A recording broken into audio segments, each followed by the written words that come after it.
আছো তোমরা সবাই? আশা করছি তোমরা সবাই খুব ভালো আছো এবং সুস্থ আছো। আমরাও ভালো আছি, সুস্থ আছি।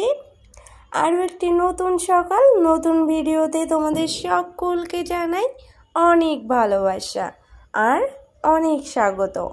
এই যে ঘড়িতে এখন বাজে প্রায় 6টার কাছাকাছি। এইমাত্রই ঘুম থেকে উঠলাম, হাতে গোনা কয়েক মিনিট হয়েছে কেবল। এই যে আজ না প্রায় 2-3 দিন পর তোমাদেরকে ভিডিও দেব, তাই অনেকটা খুশি আমি, অনেকটা ভালো লাগছে জানো তো।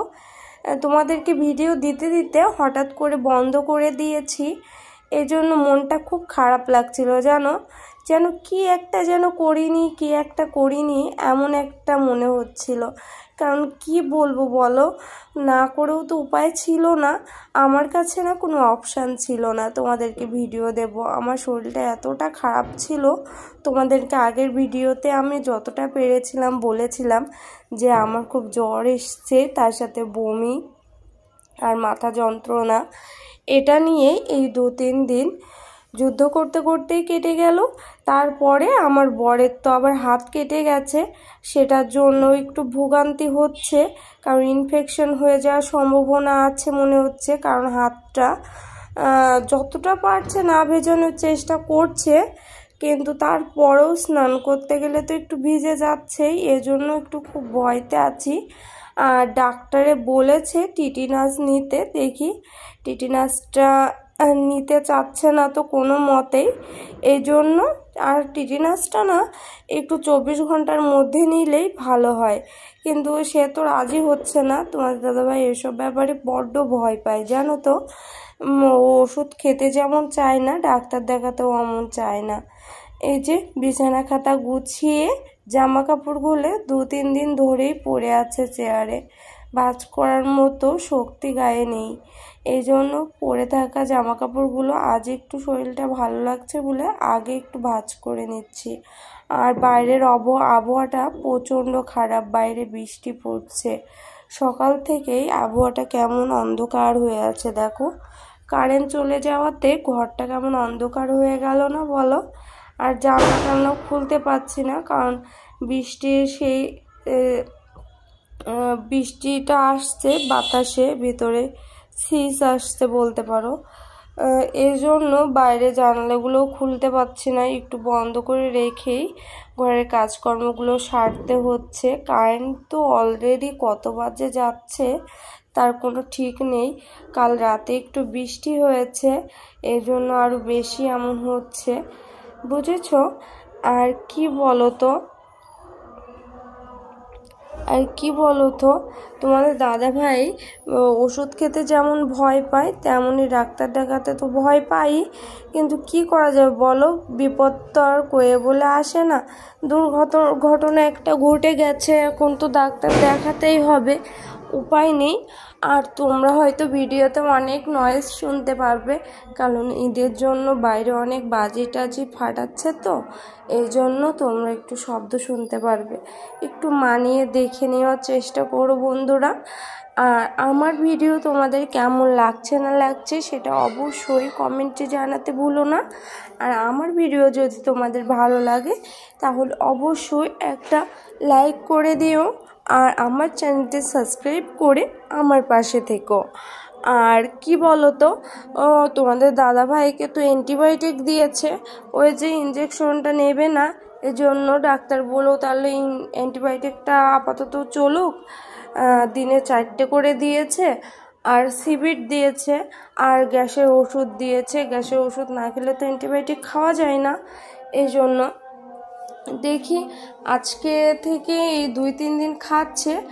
বলছে কাঁটাটা অনেকটাই টেনে এসছে, কারণ কি বলো তো, রঙের কৌটো পরিষ্কার করতে যে কেটেছে তো টিনে, এই জন্য একটু বেশি ভয়তে আছে। কারণ টিনের জং টং ছিল কি না তার তো ঠিক নেই, ইনফেকশন হয়ে গেলে একটু কাঁটা থেকে তো জানোই কত কিছুই না হতে পারে। আর সামনেই তো পয়লা বৈশাখ, তোমরা পয়লা বৈশাখে কে কেমনভাবে কাটাচ্ছ, কোথায় ঘুরতে যাচ্ছ সেটা অবশ্যই কমেন্টে জানিও। আর এই যে বাইরের আবহাওয়াটা তোমাদেরকে একটু দেখিয়ে দিলাম। ওই দেখো বাইরে বৃষ্টি পড়েছে, দেখেছো কেমন ভেজা ভেজা চারিদিকটা, কিন্তু অতটা বৃষ্টি হয়নি, সকালের দিকে খুবই কমই হয়েছে। আর কি বলো তো, বৃষ্টি হলে অতটা তো বোঝা যায় না। চারতলাতে আমরা রয়েছি আপাতত, যেখানে আমরা ভাড়া থাকি আর কি। আর পয়লা বৈশাখে এবার তেমন কোনো প্ল্যানিং নেই বলতে পারো, কারণ একটু টাকা পয়সার সমস্যা আছে। আর আমাদের মতো মধ্যবিত্ত ফ্যামিলিতে কোনো কিছুই কেনাকাটা করতে গেলে অনেকটা ভাবনা চিন্তা করেই করতে হয়, যে কিছু টাকা রেখে তারপরে হয়তো কিনতে হয়, না হলে পরে যে দেখা যাচ্ছে একটু সমস্যায় পড়তে হয়। এই জন্য দেখি কি করা যায়। তোমার দাদাভাইকে বলেছি কিনতে, আমার না হলেও অত একটু কিনতে, ওকে একটু কিনে দিতে পারলে আমারও বেশ ভালো লাগে। এই জন্য আমার না হলেও ওর একটু যদি হয় তাতে আমি অনেকটা খুশি, কারণ ও তো আবার আমাকে না দিয়ে কিনবে না। তাও দেখি, এখনও তো 3-4 দিন মতো বাকি আছেই হাতে, তার ভিতরে যদি রাজি করাতে পারি তাহলে কিনে দেব। আর যদি রাজি নাই হয় তাহলে আর কি, টাকা দিয়ে দেব, ওর টাকা ওই নেবে, নিয়ে যেটা খুশি সেটা করবে, যা মন চাই। কোথাও ঘুরতে গেলে যাবে, না গেলে আর কি। পয়লা বৈশাখে দেখি তোমাদের দাদাভাই, আমাদের এখানে না একটা মন্দিরে পয়লা বৈশাখের দিন পুজো হয়, দেখি ওখানে যাওয়ার কথা আছে, ওখান থেকে নিমন্ত্রণ করেছে। দেখি যদি যেতে পারি অবশ্যই তোমাদের সাথে শেয়ার করব। আর সকালের বাসন কোসনগুলো মেজে টেবিলের পরেই উপর করে রাখলাম, রেখে যে ঘর দোরগুলো ঝাড়ু দিয়ে নিচ্ছি, কারণ এইমাত্রই বিছানা গোছালাম। আর তার ভিতরে আমার বর কিন্তু রেডি হয়ে বেরিয়েও গেছে। আর সে তো অনেকটা ফাস্ট, আমার ঘুম থেকে উঠতে উঠতেই তার স্নান অলরেডি কমপ্লিট হয়ে গিয়েছিল অন্য দিনের মতো। এই জন্য ভিডিওতে তোমরা অতটা দেখতে পাওনি তোমাদের দাদাভাইকে।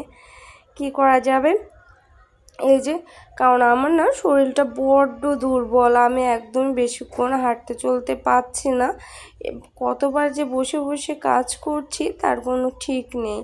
এই যে একটু স্নান করে আসলাম ভালো করে, আর প্রচুর পরিমাণে ঘামছি, ওষুধ খাওয়া পড়েছে ধরো জ্বরের সময় বেশ অনেক কটাই, এই জন্য এখন প্রচুর পরিমাণ ঘামছি। এই হচ্ছে ব্যাপার, যে স্নান করে চলে আসলাম, স্নান করে এসে এবার পুজোটা দিয়ে নেব। আর জ্বরটা যাওয়ার পর এখন পুরো কাশিতে ধরেছে, বড্ড কাশি হচ্ছে, ওষুধ খাচ্ছি, দেখি হয়। আর কাশি হলে তো বড্ড কষ্ট হয় জানো তো, আর অসুস্থতার কথাই তোমাদেরকে বলছি। আর কি বলো তো, নিজের সংসার তো যতক্ষণ না উঠে দাঁড়াতে পারছি ততক্ষণ যেন শান্তি হয় না, যে নিজের সংসারের হালটা আবার কখন ধরবো, কবে থেকে ধরবো। এভাবে কি শুয়ে থাকতে ভালো লাগে বলো? আমরা বাড়ির বউরা একটু শুয়ে থাকতে চাই না, কারণ অসুস্থ না হলে তো আমরা কখনো বসে শুয়ে থাকি না। এই জন্য যেন আরও অস্বস্তি হয় ভিতরে ভিতরে, যে কেন শুয়ে আছি, কেন অসুস্থ হলাম, তাই না বলো বন্ধুরা, এটা ভেবেই। আর এই যে ফুলটা তুলে নিচ্ছে, আজও অনেক কটা ফুল ফুটেছে জানো। আর ফুলটা তুলে পুজো দিয়ে নেব, পুজোটা দিয়ে তারপর একটু রেস্ট নেব, রেস্ট নিয়ে সকালে কিছু খাবো, তারপর আমি বাকি কাজগুলো সারবো। বাকি কাজ বলতে ওই যে দুপুরে রান্না বান্না আছে, আর তার ভিতরে আমার বর চলে আসবে, আবার তাকে আবার খেতে দেওয়া আছে। জীবনে কত না জানি পরিস্থিতি আসবে, তাই না বলো? জীবনে প্রত্যেকটা পরিস্থিতিতেই আমাদের শক্ত হাতে হাল ধরতে হবে, যাতে কোনোভাবেই দুজন দুজনের হাত ছেড়ে কখনো না যেতে পারি।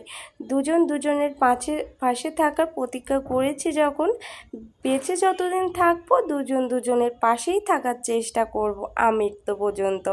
এটাই তো, তাই না বন্ধুরা বলো? আর এই যে আজ করব ডালের বড়ি দিয়ে, না সরি ডালের বড়া দিয়ে তরকারি, একটু ঝাল ঝাল করেই করব, কারণ কি বলো তো, তোমাদের দাদাভাই ডালের বড়া দিয়ে তরকারি খেতে খুব পছন্দ করে। এই জন্যই ডালটা অনেকক্ষণ ভিজিয়ে রেখেছিলাম, প্রায় 1-2 ঘন্টা মতো ভিজিয়ে রেখে এই যে বড়াগুলো করে নিলাম। আগে বড়াগুলো খুব সুন্দরভাবে করে নিয়েছি, একটুকু পড়েনি। আর এই যে ডিম রান্না করব, এই জন্য আমি প্রথমেই সেদ্ধ ডিমটা একটু ভাজা ভাজা করে নিচ্ছি। ভাজা ভাজা করে নিয়ে তারপর আর দেখি তোমাদের দাদাভাই যদি সেদ্ধ ডিম তো ততটা পছন্দ করে না, যদি ও ভাজা ডিম খেতে চায় তাহলে একটা ভাজা করে দেব। আর এই যে আলুর জন্য, বড়ার তরকারির জন্য আর ডিমের তরকারির জন্য আলুটা একটু ভেজে নিলাম। ভেজে নিয়ে উচ্ছে আলুটা ভেজে নেব। আর একটা পটল ছিল জানো, কেমন শুকিয়ে আসছিল, এই জন্য উচ্ছের মধ্যেই দিয়ে দিয়েছি। একবারে ভাজা হয়ে গেল। উচ্ছে আলুরটা একটু ভাজা ভাজা করে নিলাম সুন্দর করে। এবার আমি ডিমের তরকারিটা আগে করে নেব, তারপর বড়ার তরকারিটা করব।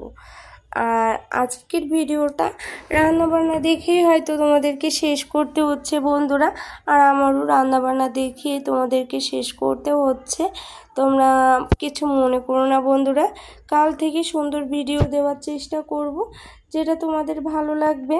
আর তোমরা কেমন ভিডিও দেখতে চাও সেটা অবশ্যই আমাকে কমেন্টে জানাতে ভুলো না।